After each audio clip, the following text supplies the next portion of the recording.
Students, आज हम करेंगे change in profit sharing ratio. Partnership accounts में जब भी प्रॉफिट शेयरिंग रेशो चेंज होता है तो हमें अपना एग्रीमेंट दोबारा से बनाना पड़ता है, ठीक है, जिसको बोलते हैं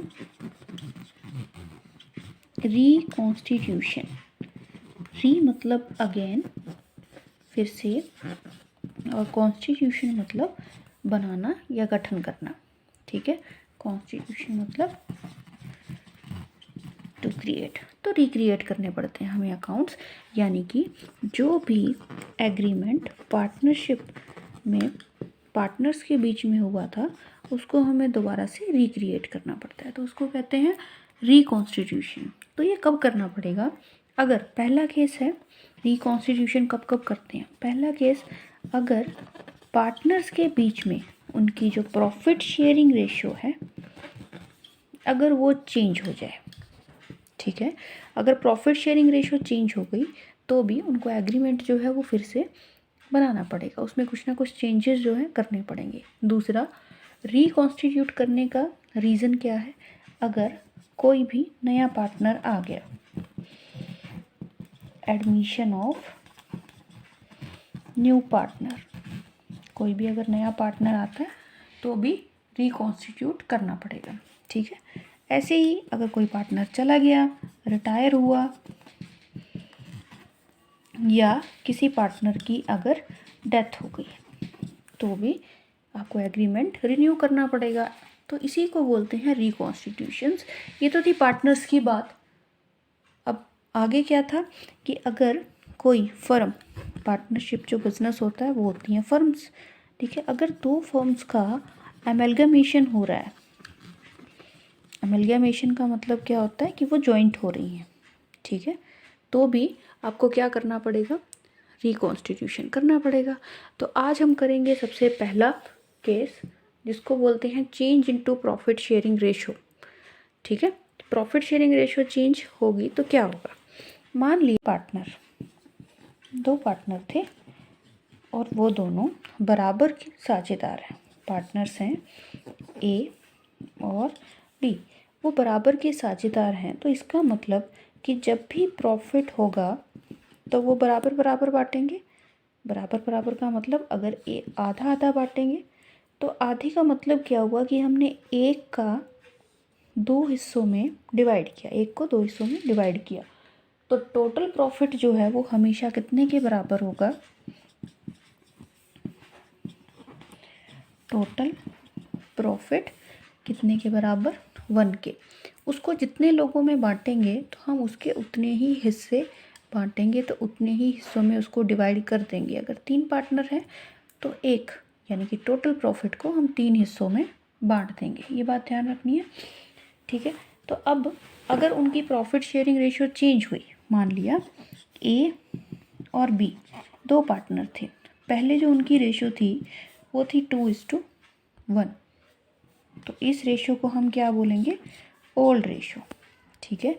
अब उन लोगों ने डिसाइड किया कि दोनों ही बराबर बराबर के पार्टनर्स रहेंगे, तो अब उनकी रेशियो होगी 1:1। क्लियर?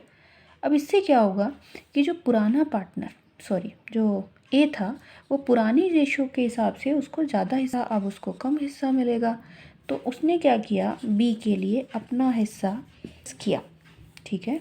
और 3, अब उसको क्या हिस्सा मिलेगा? 1/2, यानी पहले उसको 1/3 हिस्सा मिल रहा था।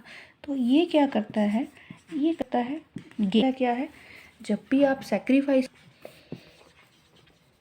थे तो ओ माइनस करता है गेन, तो गेनिंग पार्टनर हो गया सेक्रीफाइस और गेनिंग रेशियो, ठीक है। पी रिकॉन्स्टिट्यूशंस होता है, यानी कि जो एग्रीमेंट है वो रिन्यू होता है, तो उसमें हम क्या कैलकुलेट करना पड़ता है? सैक्रिफाइस रेशियो और गेनिंग रेशियो। तो फॉर्मूला क्या है उसका? फॉर्मूला ऑफ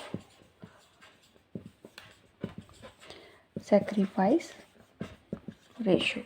तो सैक्रिफाइस करने का मतलब क्या होता है कि एक पार्टनर दूसरे के लिए अपना हिस्सा छोड़ रहा है, ठीक है, तो उसको लॉस हो रहा है। इसका मतलब उसका जो पुराना शेयर था वो ज़्यादा था और जो अब वाला शेयर है वो कम है। तो फॉर्मूला क्या होगा?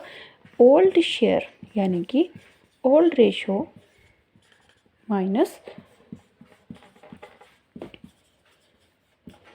New ratio. ठीक है, सैक्रिफाइस रेशियो का फॉर्मूला हुआ old ratio minus new ratio. Clear.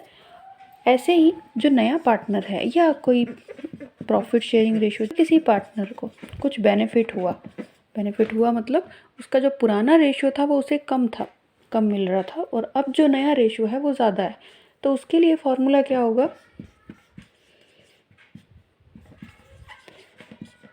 New ratio minus old ratio. तो अब ये तो हमें पहले से पता नहीं है कि कौन गेन कर रहा है और कौन सेक्रीफाइस कर रहा है, इसमें से हम कौन सा फार्मूला यूज़ करें। अगर ये नहीं पता है तो किसी एक फार्मूले को यूज़ करो। देखो, अगर ओल्ड रेशियो 5 थी, मान लिया नंबर्स में बता रही हूँ मैं, अगर ओल्ड शेयर उसका 5 था और जो न्यू शेयर है ओल्ड 5 और न्यू 3, तो उसने 2 का सेक्रीफाइस किया। ठीक है, और अगर उसका उल्टा हो कि 3 उसका ओल्ड शेयर था और अब उसको 5 मिल रहा है, तो यहाँ तो आंसर जो आएगा वो नेगेटिव में आएगा। ठीक है, नेगेटिव का मतलब आप यूज़ कर रहे हो कौन सी रेशियो, ओल्ड माइनस न्यू। ये रेशियो कौन सी है, सेक्रीफाइस। अगर सेक्रीफाइस का पॉजिटिव आंसर आ रहा है तो वो सेक्रीफाइस रेशियो ही होगी। अगर सेक्रीफाइस का फॉर्मूला यूज़ करते वक्त आंसर नेगेटिव में आ रहा है तो इसका गेनिंग रेशियो है। क्लियर। फॉर एग्जाम्पल, ए और बी दो पार्टनर्स हैं, प्रॉफिट शेयरिंग रेशियो है, इनका प्रॉफिट शेयरिंग रेशियो है 5 और 3।